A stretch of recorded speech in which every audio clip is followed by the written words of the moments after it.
aquele fundo musical, né? Tem dois aqui que a gente usa. Um deles é esse aí, ó, para iniciar o nosso culto a Deus. O outro fundo musical, só para você ficar sabendo, né? É este daqui, ó. Eu gosto dos dois, sabe? Ó.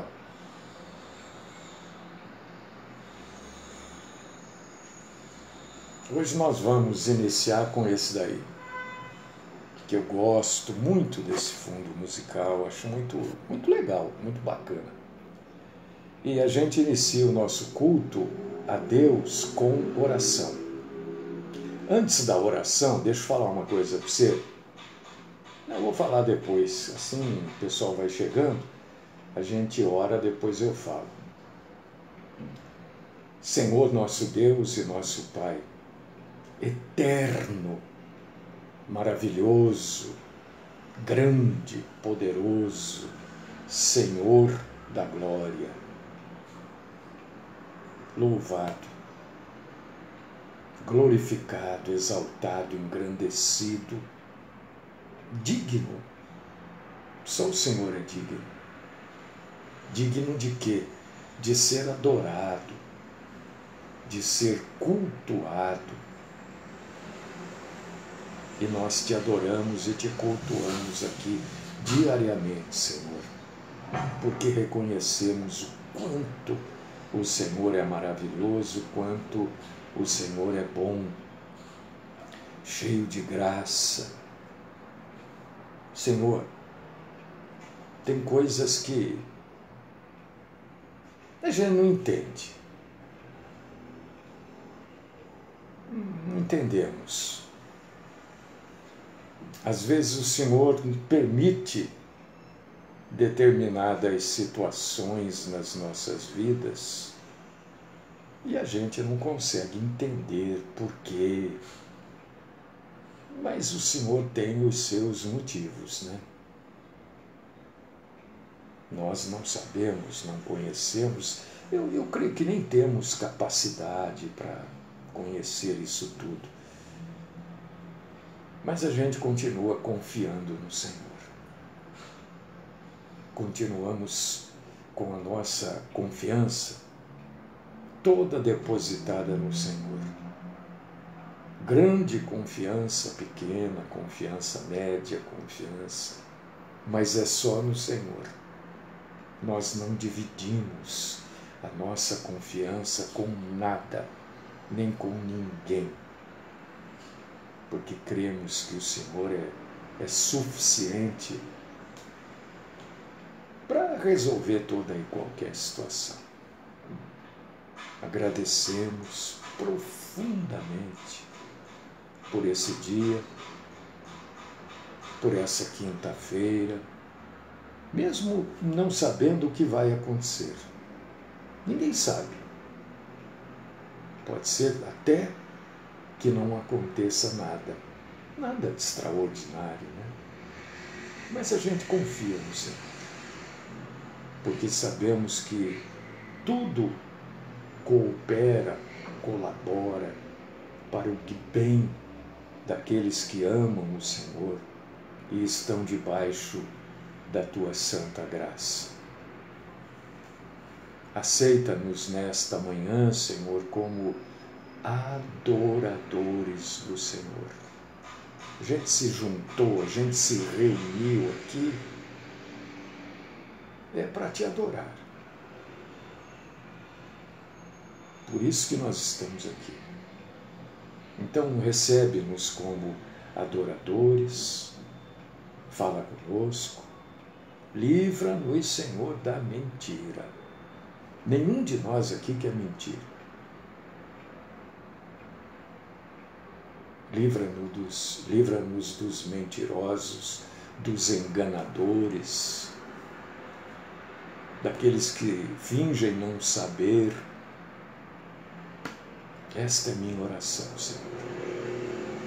No nome do Cristo Jesus, nosso Senhor e Salvador. Amém.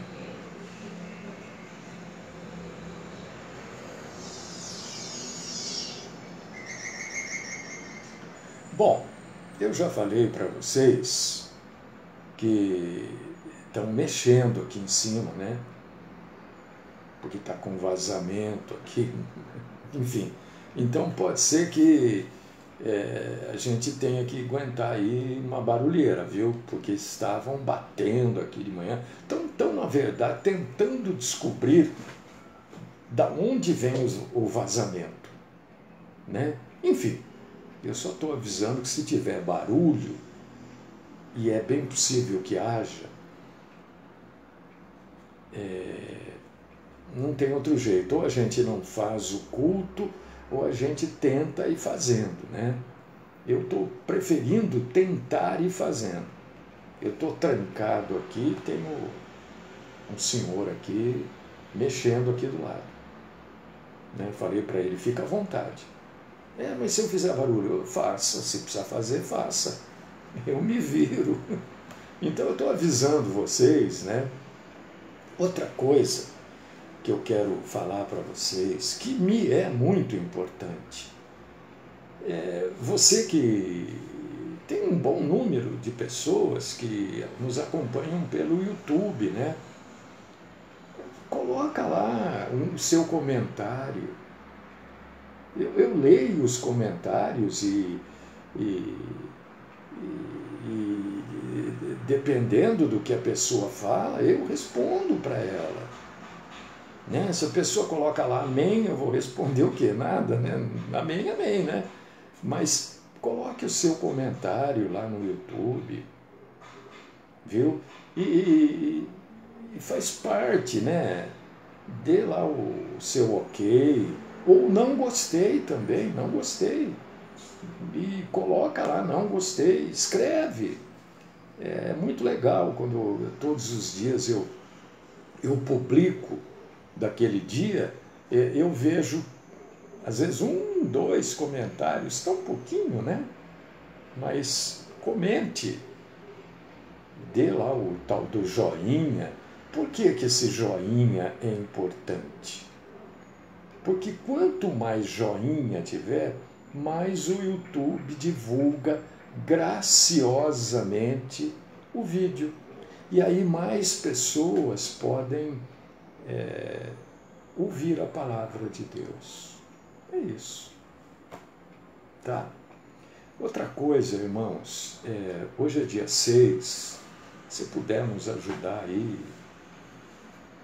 financeiramente a custear esse trabalho aqui, nos ajude. Eu sei que está difícil para todo mundo, né? Eu sei, se você não puder também, tudo bem, não tem problema. Né? Mas se você puder, dentro das suas possibilidades, não vá deixar de pagar conta, fazer o que, né, você precisa para ajudar. Aí não. Né? Porque aí você não vai fazer, você não vai ajudar com alegria.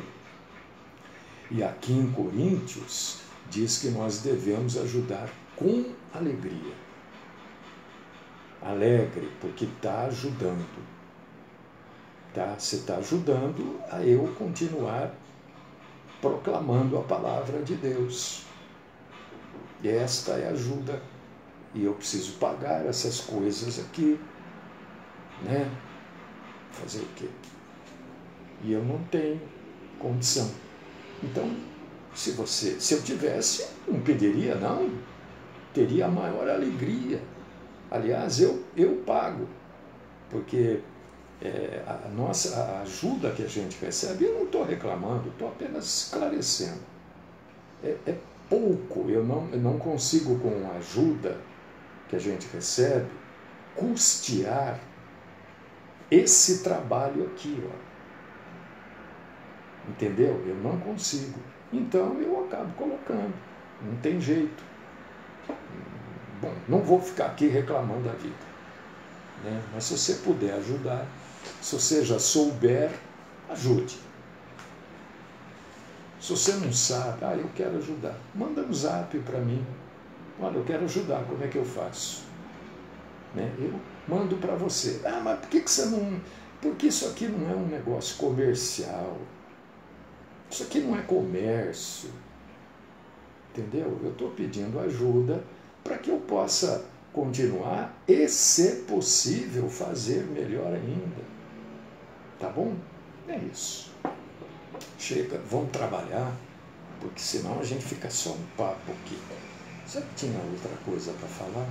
Não, não tem não. Vamos abrir a Bíblia aí, tá? Eu estou falando um pouco mais baixo, talvez, porque senão o senhor aqui vai achar que eu estou gritando e tal, porque ele está incomodando. E eu não quero que ele pense assim. Quero deixar ele à vontade lá, ele faz lá o que ele precisar. Falei, só não derruba tudo aí. Segunda aos Coríntios, capítulo 4, versículo 5. Segunda. Eu mesmo estava tendo, eu falei, ué, mas não é isso que eu quero falar. Aí eu vi, não, eu estou na primeira, Coríntios 10, 4, aí mas é segunda. Coríntios, capítulo 10, versículos 4 e 5. Deixa eu agradecer aqui o irmão Jair, o Jaico, porque ele colocou lá no nosso grupo uma foto lindíssima do canal de Corinto. Eu nunca tinha visto, Jaico, uma foto com aquele ângulo, né? Muito bonita a foto do canal de Corinto, que é uma obra humana, né? Eu também não sabia, foi muito legal, eu estava lendo lá depois, que tem 80 metros de altura o canal. Eu sei que passam, eu vi lá, né? Passam navios grandiosos, mas que tinha 80 metros de altura eu não sabia. Então é muito legal. Se você não viu ainda, abra, leia, veja que bacana que é esse canal de Corinto.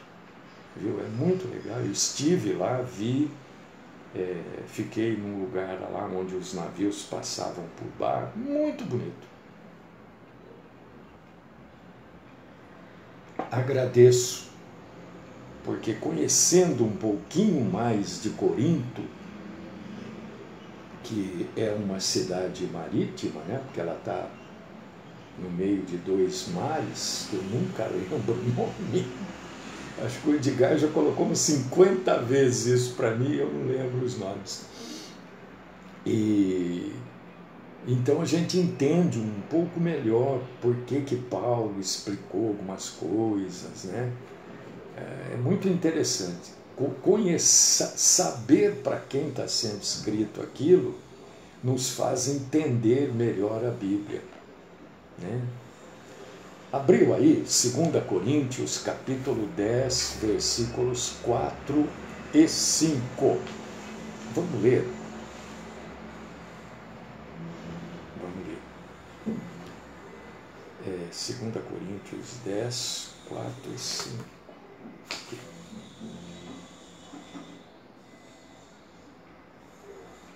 Estou errado.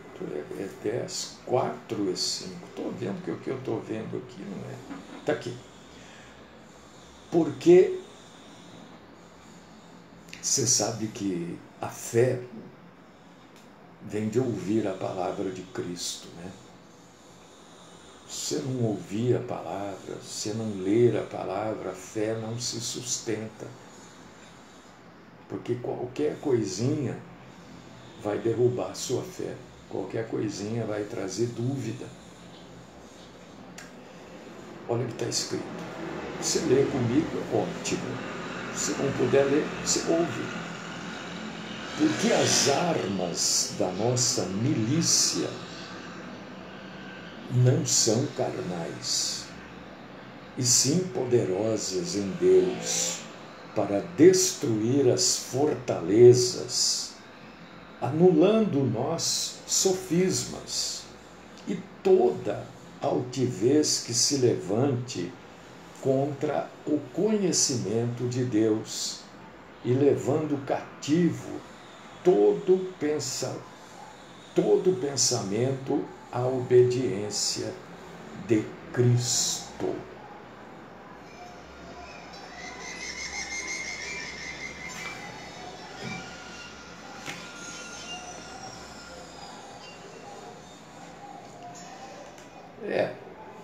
Eu ia, na realidade, falar uma coisa, mas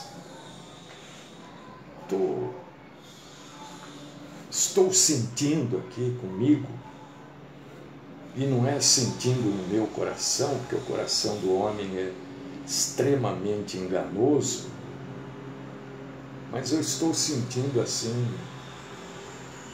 um desejo profundo, e não era isso que eu ia fazer, não foi isso que eu preparei. Eu preparei aqui para falar das dúvidas,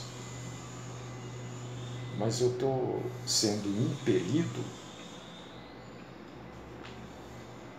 e como a gente ora, eu oro, vocês oram comigo, ou concordam com a oração que eu faço no começo, que o Senhor nos afaste de toda mentira, de todo engano, não é? Então eu creio que eu não estou no engano, nem você. E eu estou propenso aqui, como diz o apóstolo Paulo, impelido a explicar isso que nós acabamos de ler. E não foi isso que eu preparei. Eu tinha preparado aqui para usar esta passagem para falar da nossa luta contra as dúvidas. Até o título é Nossas Dúvidas. Né? Mas eu vou falar também, mas eu vou explicar esta passagem também. Então vou lendo aqui e vou explicando. Porque as armas da nossa milícia. Hoje, milícia é um negócio outlaw, né? Fora da lei. A gente vai falar dos milicianos lá no Rio de Janeiro, os milicianos não sei da onde. Mas esse termo milícia, ele foi popularizado de uma maneira errada, né? Nós somos da milícia de Cristo. É isso que a Bíblia está dizendo aqui. Porque as armas da nossa milícia não são carnais. Nós somos um grupo não muito grande de homens e mulheres que fazem parte de um exército do nosso Senhor.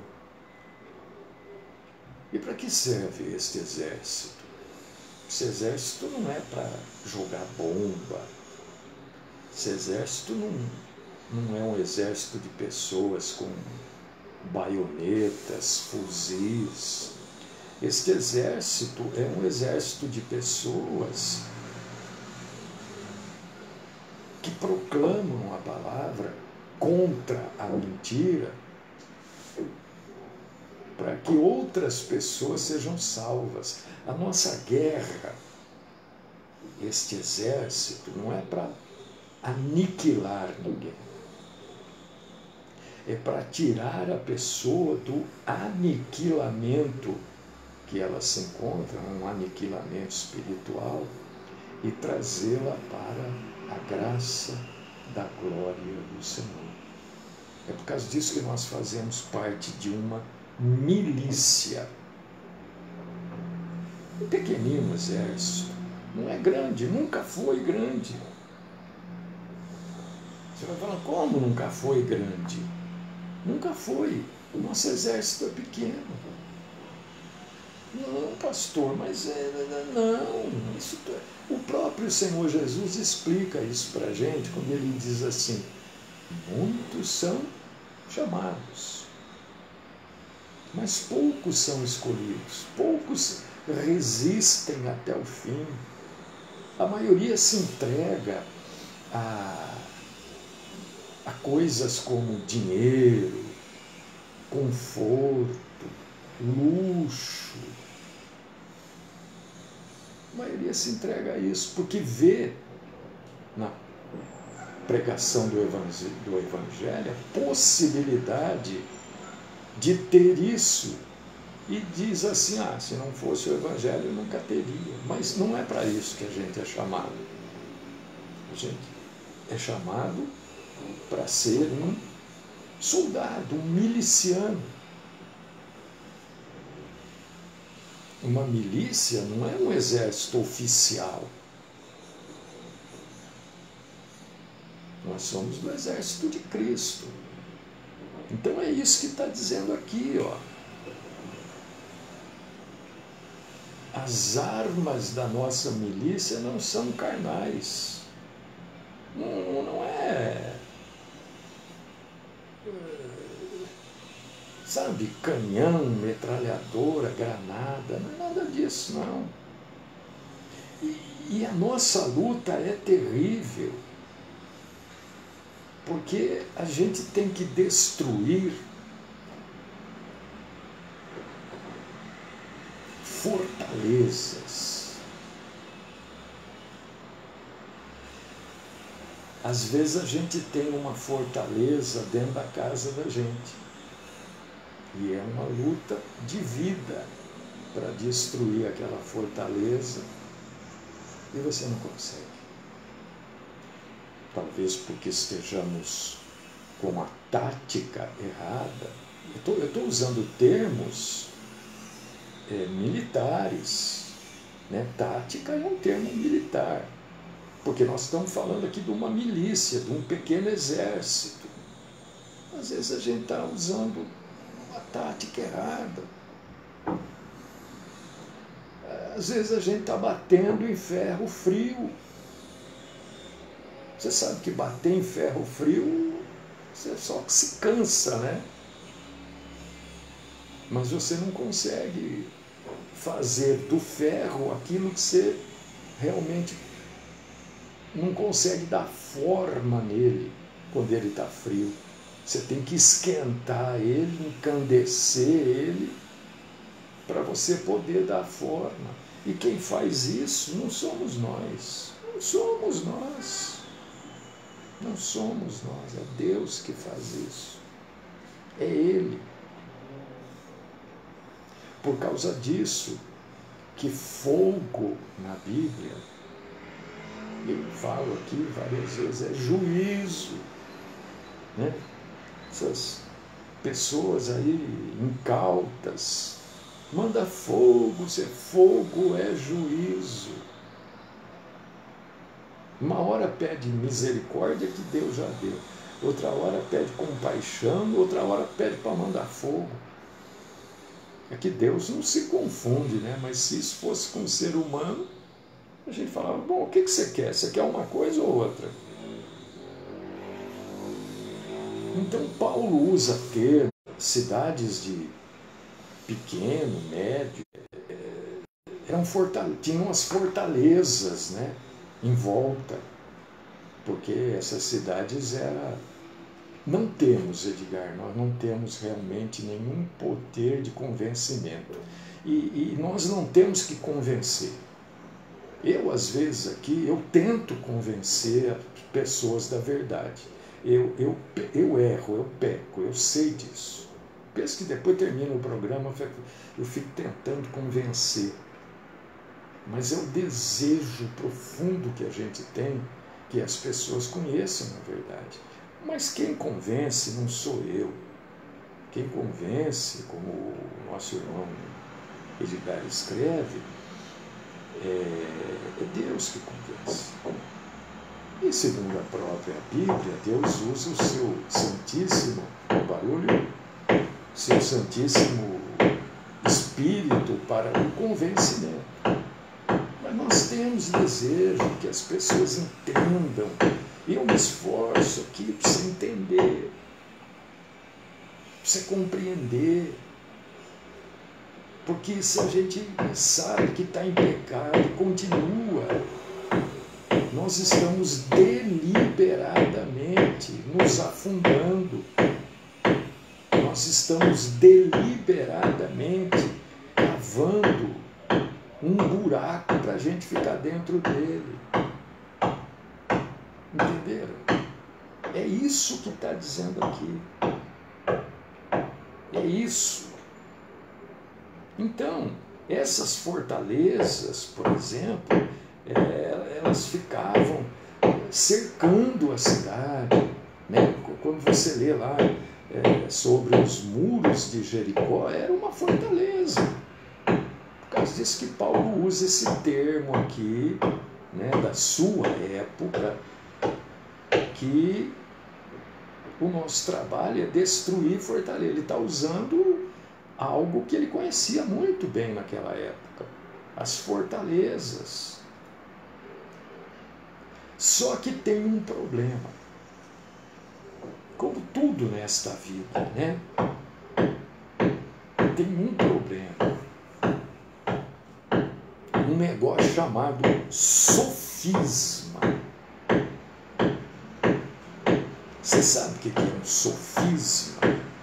Olha, deixa eu dar um toque para você, um toque. Tudo que você lê na Bíblia aqui, eu não sei, na minha cabeça, eu não sei, cada um acho que é de um jeito, não sei se todo mundo é assim. A gente lê uma palavra e aí a gente... eu sei o que é. Mas não é, por exemplo, não é uma palavra que você usa. Você vai no mercado, você vai chegar lá e vai falar para o repositor: eu estava sofismando que você estaria aqui hoje repondo. Você não vai falar isso. Não é uma coisa que a gente usa normalmente, esse termo, sofisma, né? É um termo assim meio castiço, né? A não ser o pessoal lá do Superior Tribunal, eles usam lá, né? Do STF, né? Eles usam os termos assim, né? Mas sofisma, o que é sofisma? Porque aqui Paulo está dizendo que a gente precisa destruir essa fortaleza anulando os sofismas. Olha só. Porque são as fortalezas do diabo. Mas entenda o que você está lendo. Ele está dizendo que a gente precisa fazer, né? E está dizendo como a gente faz. Nós temos que destruir as fortalezas anulando nós o sofisma. Então a maneira de destruir as fortalezas é anulando os sofismas. O que é sofisma? Tá certo, Edgar. Tá certo. Você não errou, não. Tá correto. Edgar escreve aqui: é uma mentira com cara de verdade. Você não está errado. Sua linha de raciocínio está boa, é isso aí mesmo. Sofisma, na verdade, irmãos e irmãs, são pensamentos, são ideias, são especulações, raciocínio, tantas coisas, né? Olha, Edgar escreveu assim: é uma mentira com cara de verdade. Sofisma também é as falsas religiões. Então, como é que a gente vence essas fortalezas? Não é ficar gritando lá: sai, demônio, sai, não tem nada a ver, não pode parar, não pode parar, queima, não tem não é isso. Como é que a gente vence esta, como colocou Edgar, esta mentira com cara de verdade? Como é que a gente vence? Com a verdade. Com a verdade. Por quê? Paulo está falando que essas fortalezas são aquilo que nos é apresentado, ou melhor, é aquilo que nos é apresentado como verdade. Por exemplo, quando eu falei, quando você leu aqui, vamos ver se eu consigo me explicar melhor. Quando você leu aqui fortaleza, qual a primeira coisa que veio na sua cabeça? Eu imagino, se eu estiver errado, você me perdoa, mas eu imagino que a primeira coisa que veio na sua cabeça foi as fortalezas do diabo. O diabo não tem fortaleza nenhuma, não. Mas por que a gente pensou isso? As fortalezas do diabo. Porque isto é um lixo que colocaram na nossa cabeça. Deram um lixo para a gente e ninguém falou, né? Mas é como se falassem para a gente assim: você vai carregar isso pro resto da vida.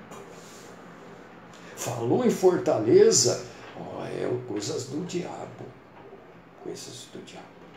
Mas Paulo está dizendo aqui, como é que a gente vence o sofisma? Como é que a gente vence as fortalezas? Anulando os sofismas, anulando esta mentira que passam para a gente como se fosse verdade.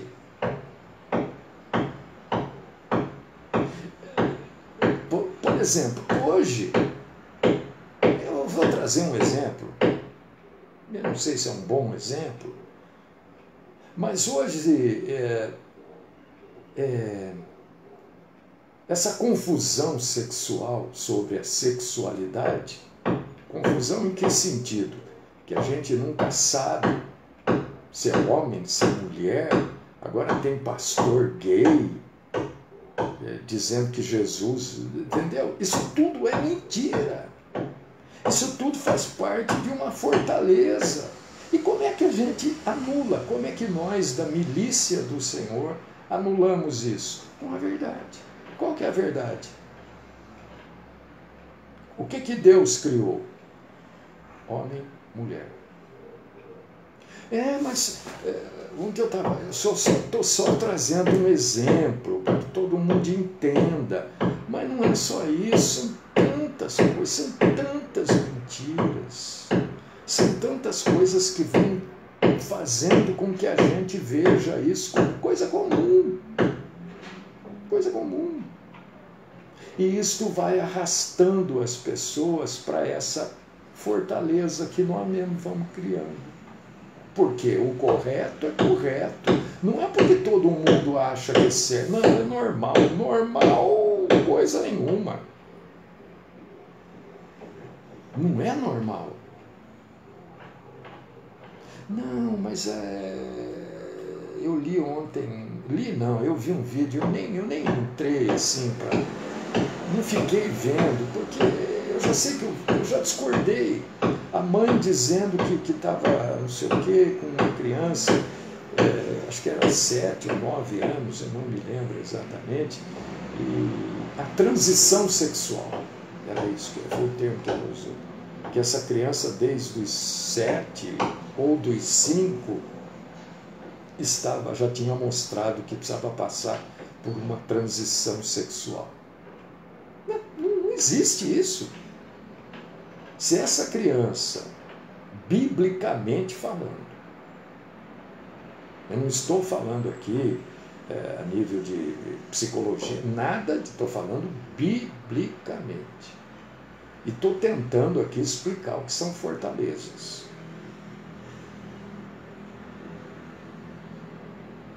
Se essa criança nasceu do sexo masculino, nós precisamos mostrar a ela que ela é homem. Ela não é mulher. Ela é homem. Não é normal. Não, mas foi Deus que não foi Deus. Isso é causado pelo pecado. Isso é causado pelo próprio homem.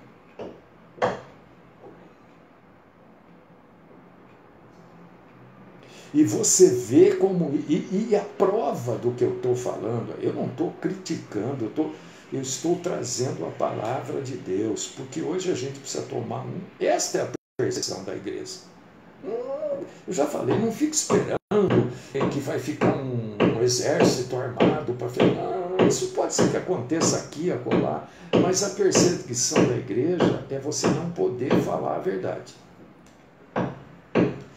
E a prova de que se uma criança do sexo masculino nasce com tendências, entre aspas, porque eu não estou lá, eu não sei, eu não vi, eu não participo, então eu coloco entre aspas, tendências femininas, e a mãe diz que ela tem que ajudar a criança numa transição sexual. Você vê o pecado que essa mulher está cometendo. Você vê que é fruto do pecado mesmo. O ser humano tem pecado tanto ultimamente, né? Nós tivemos vários casos de deformação de feto. O que era isso? Esses casos de deformação por causa de remédio, por causa disso, por causa daquilo. Eu não me lembro o nome, talvez eu fale aqui e fale uma bobagem, mas acho que era Tadafil, sei lá o nome do remédio. Quantas crianças nasceram com defeito por causa da ganância humana? É pecado humano, Deus não tem nada com isso. É bom jogar a culpa para Deus ou jogar, né, a culpa para o diabo. É mais fácil. Mas foi Deus que fez assim. Foi o diabo que me fez fazer isso.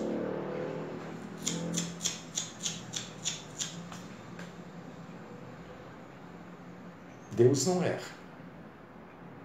Quando a gente diz que Deus fez algo, foi Deus que errou, então. Então Deus não é perfeito.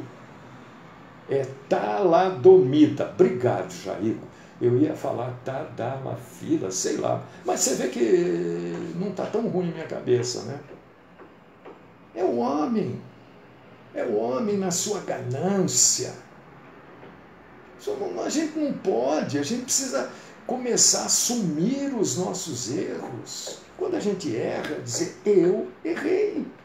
Eu errei. Não adianta dizer, não, foi Deus, não, foi o diabo, que, né? Aí eu ouvia vozes. Por que você não foi no médico? Estava ouvindo voz? Vai no médico, doutor, eu tenho ouvido vozes.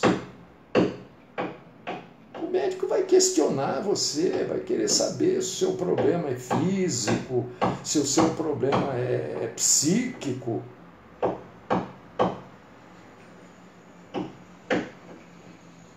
Entendeu? Então, sofisma é tudo aquilo que a gente pensa que é coisa boa, que é correto, mas na verdade a gente está colocando aquilo como normal, porque está todo mundo dizendo que é normal. Sofisma é você ter a noção, né? O sofisma te tira da noção, né? Mas por que diz aqui que nós temos que, 11 horas já, oh meu Deus, que nós temos que anular os sofismas, anular a mentira que colocam para a gente como verdade, levando cativo o nosso pensamento, aquilo que você pensa, aquilo que você quer fazer. Não é só aquilo que você fala, porque a maioria das coisas a gente pensa, mas não fala.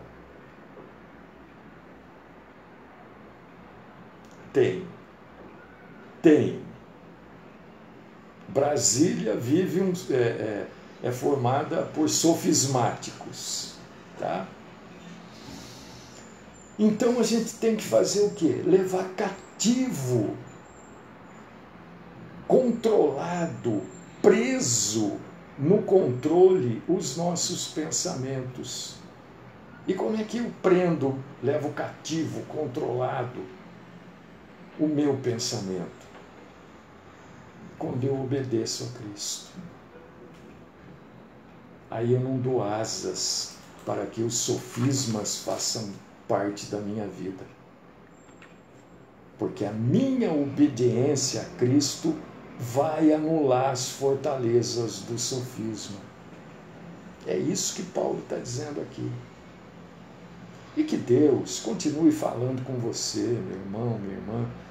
Deus fala. Fala. É só você querer ouvir. É só você querer. Eu quero ouvir, Senhor. Pode falar. Não fique esperando. Senhor, eu quero. A hora que o pensamento vier, você para o que você está fazendo e fica ali. Você vai ver que coisa maravilhosa. Deus querido, Pai Todo-Poderoso, eu quero pedir ao Senhor hoje que o Senhor fale a estes corações, fale ao meu coração, à minha mente, à minha alma, ao meu espírito, nos ajudando, Senhor, a levarmos o nosso pensamento na obediência a Cristo Jesus. Fala conosco. Eu louvo, glorifico o Senhor e já te agradeço, orando no nome do próprio Cristo Jesus. Amém.